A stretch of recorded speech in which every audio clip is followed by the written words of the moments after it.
C'est une joie pour moi ce matin de vous accueillir dans cette église, la Mission chrétienne française.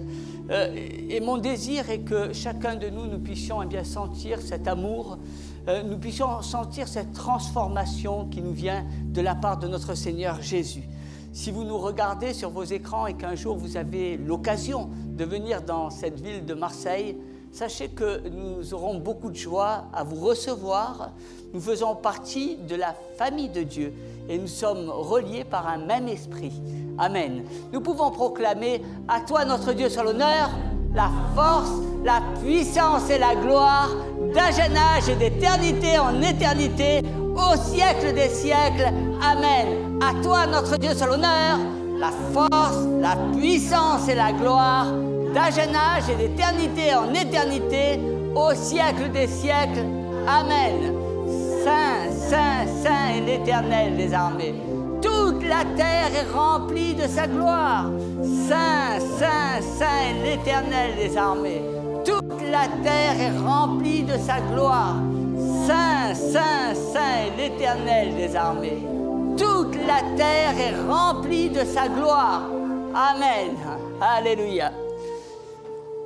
Quand nous sommes dans l'unité, Dieu envoie sa bénédiction. Être d'un même cœur, d'un même accord. Quand nous sommes d'un même accord, eh bien, il y a le don de Dieu qui continue. Être d'un même accord, cela amène la bénédiction de Dieu. Aujourd'hui, je vais vous parler des choses qui unissent le peuple de Dieu. Une équipe championne, victorieuse, est une équipe où tout le monde coopère, dans un même esprit, dans une unité. Alors Dieu peut déverser ses bénédictions sur nous. Quand il y a l'unité, Dieu ordonne à la bénédiction d'être avec toi. C'est une garantie. Nous allons parler de plusieurs choses qui unissent les gens. La Bible nous dit dans l'évangile de Luc au chapitre 16, versets 13 à 16, quand le jour parut, il appela ses disciples et il en choisit 12, auxquels il donna le nom d'apôtres. Simon, qu'il nomma Pierre, André, son frère, Jacques, Jean, Philippe, Barthélemy, Matthieu, Thomas, fils d'Alphée, Simon, appelé le Zélote, Jude, fils de Jacques, et Judas Iscariote, qui devint traître. Ils étaient ensemble d'un même cœur, d'un même accord. Jésus était le maître qui unissait ses disciples.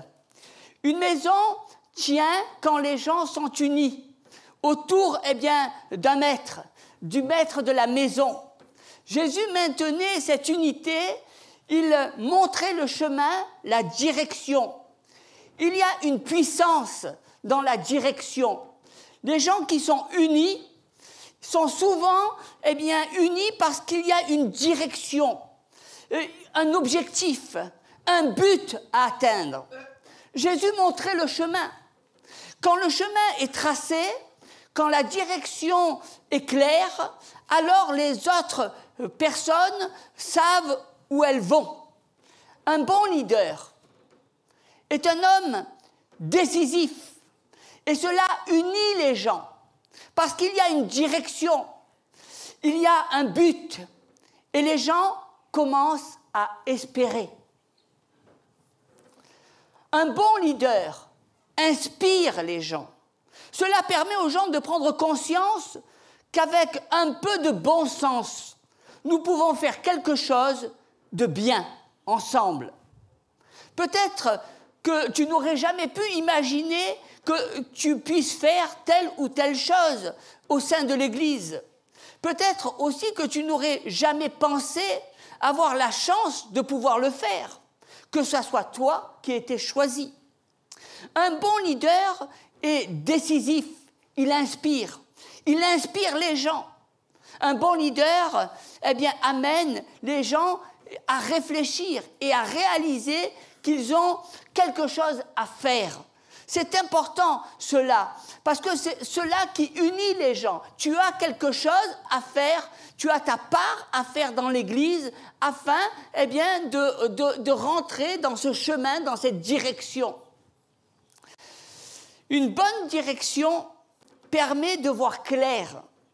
Quand tu sais où tu vas, quand tu sais à quoi va t'amener l'Église, quand tu connais la direction à laquelle le leader va te conduire, alors à ce moment-là, ça va t'amener à te sentir en sécurité. Tu ne vas pas aller à droite, à gauche, tu ne vas pas chercher à droite, à gauche, tu vas marcher dans le chemin, dans la direction, parce qu'il y a un but à atteindre. Et Dieu veut que tu atteignes ce but. C'est ce que nous faisons dans nos familles. Les parents, se maintiennent quand ils ont une bonne direction. Et cela, leur permet de maintenir le cap et de maintenir l'unité dans leur famille. S'il n'y a pas de direction dans la famille, chacun fait ce qu'il veut et bien souvent, les familles éclatent, explosent et se divisent. La direction amène une unité de cœur. Aujourd'hui, nous constatons que beaucoup de communautés chrétiennes ne veulent plus de leaders, ne veulent plus de quelqu'un qui dirige. On ne veut plus de père, on ne veut plus de mère, on ne veut plus de personnes qui représentent une autorité. Et cela se voit au travers de certaines églises qui ne veulent même plus être dirigées par des serviteurs de Dieu. Ils préfèrent que la responsabilité soit partagée entre eux. Une communauté qui n'a pas de leader est généralement une communauté qui n'a pas de but. Elle ne va nulle part. Lorsqu'il y a un bon leader, il y a une direction, un but. On sait où on va. On est tenu. Lorsqu'il n'y a pas de leader, on ne sait pas où on va. Il n'y a pas de but. Chacun fait selon ce qu'il désire. Un but, c'est ce qui inspire.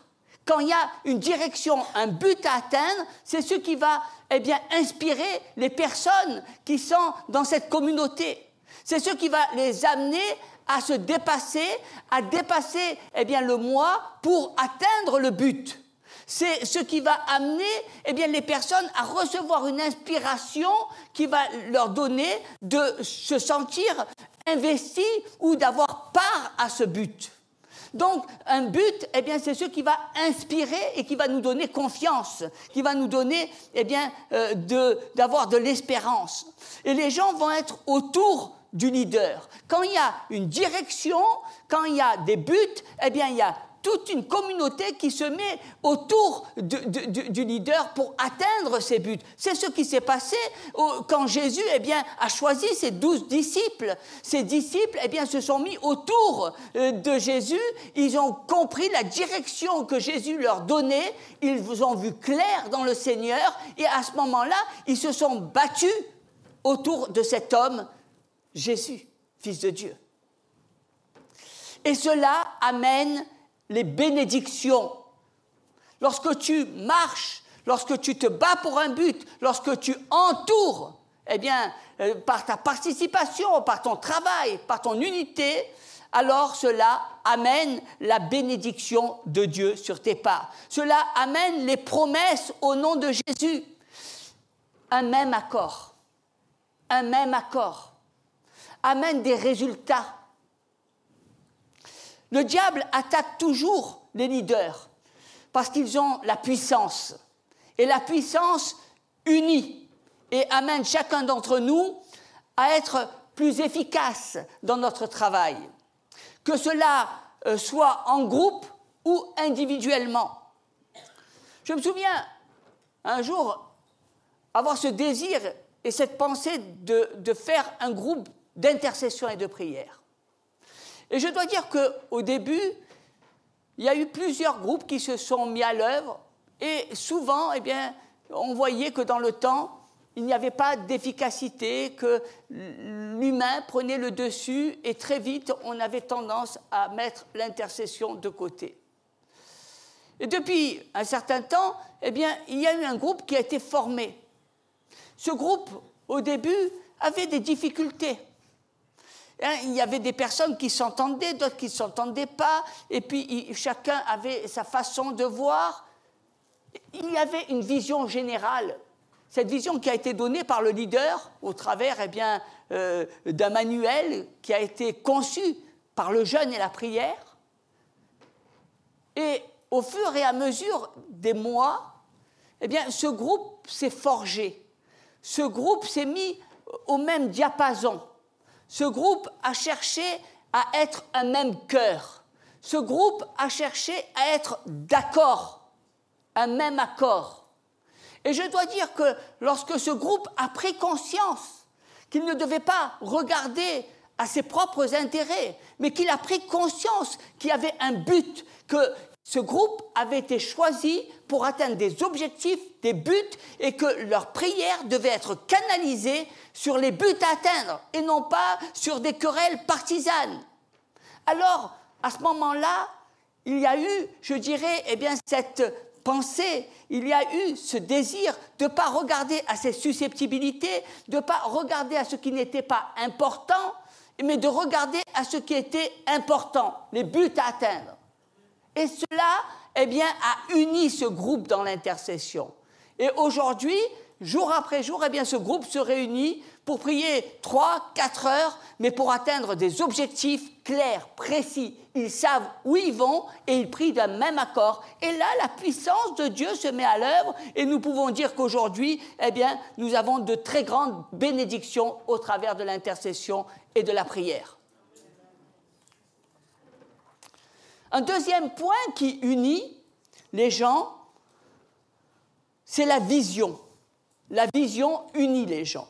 Le livre des Proverbes nous dit au chapitre 29, verset 18, « Quand il n'y a pas de révélation, le peuple est sans frein, heureux s'il observe la loi. » Nous vivons nos vies avec une vision, et cela nous amène à être ensemble dans la vie.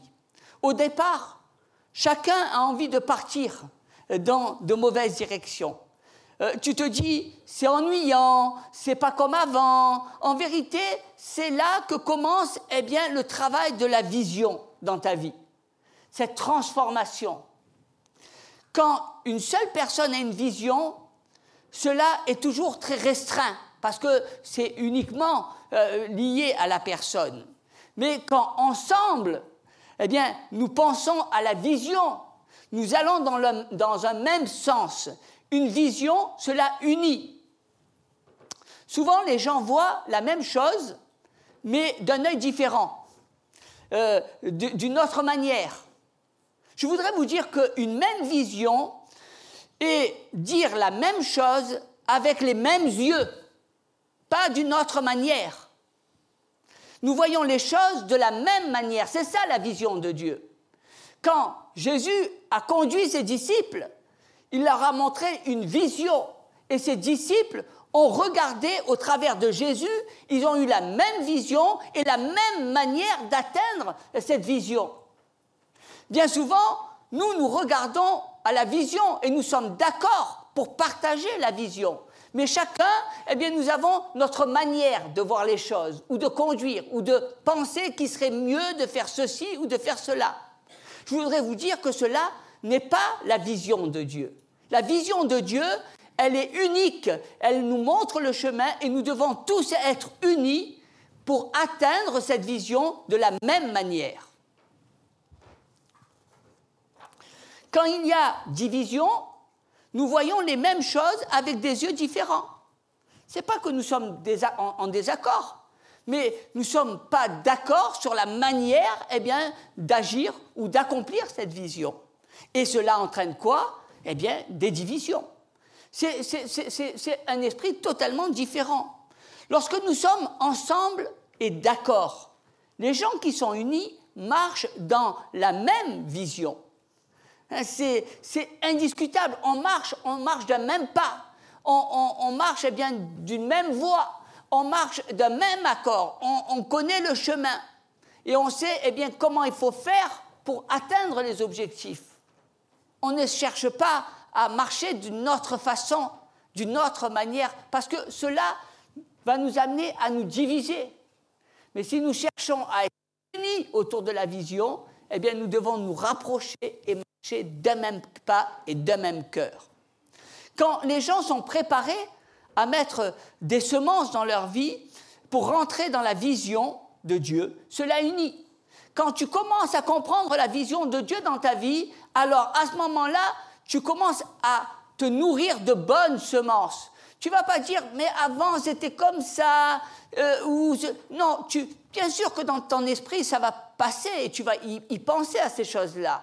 Mais tu vas commencer à changer parce que tu dois rentrer dans une vision que Dieu donne, et cette vision va être la tienne. Et tu vas commencer à mettre des bonnes semences et te dire, mais comment je peux être utilisé dans cette vision? Quelle part je peux avoir dans cette vision? Quelle est ma fonction dans cette vision? Et comment je peux rentrer dans ce chemin afin de rentrer dans la vision que Dieu nous donne dans l'Église? Avec la vision, tu trouves de l'énergie. Une vision, ça donne du courage, ça donne de l'entrain, ça nous donne envie de faire des choses, ça donne de l'énergie. Quand tu sais qu'il y a des buts à atteindre, quand tu vois la vision de Dieu, alors ça te donne de l'entrain. Tu as envie d'avoir de l'énergie, tu as envie de faire des choses nouvelles. Moi, je bénis le Seigneur parce qu'au travers de la télévision, il y a là toute une équipe qui est là avec de l'énergie à revendre, que ça soit dans la musique, que ça soit d'une manière audiovisuelle, dans le montage, parce que ça donne de l'énergie. Il y a une vision. Et cette vision, on veut l'atteindre et on va faire du mieux qu'on peut pour atteindre cet objectif. Et on va marcher d'un même accord, d'un même pas, parce que nous avons la même vision. La vision t'amène dans un chemin bien souvent que tu ne connais pas. Une vision, c'est une projection de ce qui est à venir. C'est un but à atteindre. Tu ne le connais pas dans l'immédiat. Tu marches quelquefois sans savoir où tu vas. Mais le fait de marcher dans cette vision va te donner d'atteindre tes objectifs. Parce que tu connais la finalité, le but. Un jour, j'ai discuté avec quelqu'un qui me disait, et qui était non-croyant, et qui me disait, mais c'est formidable, vous faites des émissions de télévision chrétienne. Et cet homme qui est non-croyant, était là à nous encourager en disant, mais tu sais que c'est un secteur qui va être en pleine progression parce qu'il n'y a rien qui est fait aujourd'hui. Et Dieu va vous bénir dans ce travail. Ne cherchez pas à vous disperser, à faire d'autres choses, mais canalisez-vous bien au contraire sur ce style d'émission chrétienne parce que c'est là où Dieu va bénir votre travail. Et cela est d'autant plus important que cela est dit par quelqu'un qui est non-croyant. La vision est une chose, bien souvent, qui nous surprend. C'est aussi une chose très puissante, parce qu'elle n'est pas conçue à l'origine par des gens, par des communautés, elle est donnée par Dieu. Lorsque Dieu nous a montré des visions, et la vision à laquelle l'Église devait être amenée, cela a été amené au travers du jeûne et de la prière. Cela n'a pas été bâti uniquement par une réflexion humaine. C'est Dieu qui a mis dans les cœurs des projets, et c'est Dieu qui a permis que ces projets se réalisent. C'est la vision de Dieu. Il n'y a pas de vision différente. Nous n'avons qu'une seule vision. Il n'y a pas de vision d'un groupe spécial dans l'Église, mais il n'y a qu'une seule vision. Et cette vision, c'est de la servir, et nous servons cette vision ensemble. Ensemble, pour amener, je dirais, quelle était la mission des disciples. La mission de ces 12 disciples qui avaient été choisis, c'était d'amener Jésus à accomplir le ministère que Dieu lui avait donné. C'est ça la vision des disciples. c'est être autour de Jésus pour qu'il puisse accomplir sa mission. C'est une vision. Une vision que nous devons avoir dans l'Église. Cette vision est d'amener les hommes de Dieu à accomplir la mission que Dieu leur a investie. C'est la vision aussi de chercher les objectifs que Dieu nous donne au travers des missions. C'est une seule vision et c'est puissant.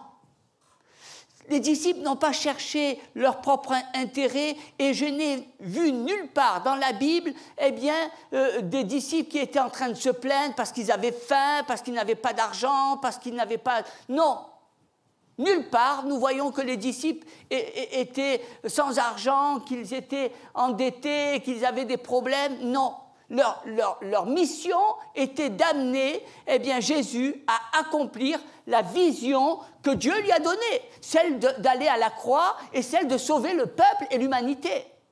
Et Dieu a choisi après ses disciples afin d'en faire des apôtres, et ces apôtres nous ont apporté cette parole de Dieu aujourd'hui. Et nous pouvons bénir le Seigneur parce qu'il nous a donné 12 apôtres qui ont un nom. Ils ne sont pas simplement serviteurs de Dieu, ils ont un nom. Et chacun a un nom. Les Écritures disent dans l'Évangile selon saint Matthieu, au chapitre 12, versets 23 à 25, « Toute la foule, étonnée, disait « N'est-ce pas le fils de David ?» Les pharisiens, ayant entendu cela, dire « Cet homme ne chasse pas les démons, il ne chasse les démons que par Belzébuth, prince des démons. » Comme Jésus connaissait leurs pensées, il leur dit « Tout royaume divisé contre lui-même est dévasté, et toute ville ou maison divisée contre elle-même ne peut subsister. » En d'autres termes, un royaume est une chose qui unit. S'il est divisé contre lui-même, il ne peut subsister. Pourquoi ? Quand nous commençons à avoir des visions multiples, je viens à l'église parce que, pour moi, je cherche que mes bénédictions, ça j'en veux pas. Ce sont des directions différentes. Et au lieu d'avoir une vision unique, nous rentrons dans un royaume qui est divisé. Le royaume divisé ne signifie pas nécessairement un royaume qui se bat. Bien souvent, on pense que s'il y a un royaume qui est divisé, c'est qu'il a des ennemis et qu'il est en train de se confronter avec ses ennemis. Bien souvent, les ennemis sont dans la même maison et bien souvent, ces ennemis sont nos frères et sœurs qui ont des visions différentes et qui se battent et qui divisent le royaume de Dieu. C'est un petit peu la représentation d'une guerre civile. On a souvent tendance à penser que la division vient parce qu'il y a des ennemis qui sont là à la porte et qui vont se battre. C'est beaucoup plus facile de se battre contre des ennemis que tu connais que de se battre contre des amis. Un royaume qui va dans différentes directions, va aboutir à un royaume divisé et va amener certaines destructions. Il n'y a réellement qu'une manière d'être divisé. Certains vont dans un chemin et sont d'accord avec ce chemin, et d'autres sortent de ce chemin et c'est un royaume divisé. C'est souvent cela qu'est l'Église. Il y a tant de gens qui sont divisés. Nous regardons aux ressources humaines. Je peux faire ça avec telle personne, je peux utiliser ça avec telle autre personne, etc. Nous regardons aux ressources humaines, mais je dirais que cela n'est pas une bonne chose. Nous devons avant tout discerner si la personne a un appel auquel Dieu l'a appelé. Bien souvent, on regarde aux capacités des personnes, mais si les personnes sont divisées, si les personnes ne sont pas dans la vision, tôt ou tard, ils créeront une division où ils s'écarteront. Vous savez qu'une division est une bonne chose souvent pour l'Église, car elle permet de trouver de l'oxygène. Elle permet de sortir du combat pour entrer dans une période de paix.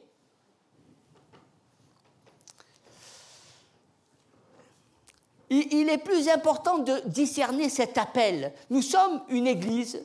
Dieu ne travaille pas vraiment dans nos vies à moins que nous ayons un appel. Et je le pense vraiment. Nous devons travailler ensemble. Cela ne veut pas dire que je n'aime pas travailler avec les jeunes ou les moins jeunes. Ça veut dire que nous devons apprendre à travailler tous ensemble. Et nous ne devons pas travailler dans un royaume divisé, mais dans un royaume uni.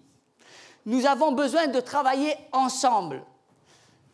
Je bénis le Seigneur, je suis pasteur et j'aime mon Église et je crois en Jésus-Christ. Et je crois que l'Église est une idée de Dieu, une idée merveilleuse. Pour moi, il n'y a pas de gens avec des différentes opinions, mais l'Église est une source. Et nous devons faire ce que nous sommes appelés à faire. Nous devons avoir quelque chose dans le cœur que Dieu nous a appelés à faire. C'est cela, c'est à cela que nous voyons l'Église. C'est à cela que nous sommes appelés, à faire du secrétariat, de la musique, de l'audiovisuel, de l'intercession. Quand nous sommes unis, nous sommes puissants. Soyons les gens qui apprenons à travailler ensemble. Nous devons apprendre où Dieu nous appelle à être. Et nous devons apprendre la puissance d'une course unique, non pas individuelle, mais d'une course que nous allons faire ensemble. Nous devons tous comprendre que nous avons tous quelque chose dans notre cœur. Mais nous devons apprendre la puissance qu'il y a à travailler ensemble. Nous serons plus efficaces lorsque nous marcherons dans la même direction. Il y a la puissance de Dieu qui va être avec nous et nous devons le comprendre cela. Nous avons besoin de protéger l'unité de l'Église, de protéger la belle, celle que le Seigneur viendra chercher bientôt.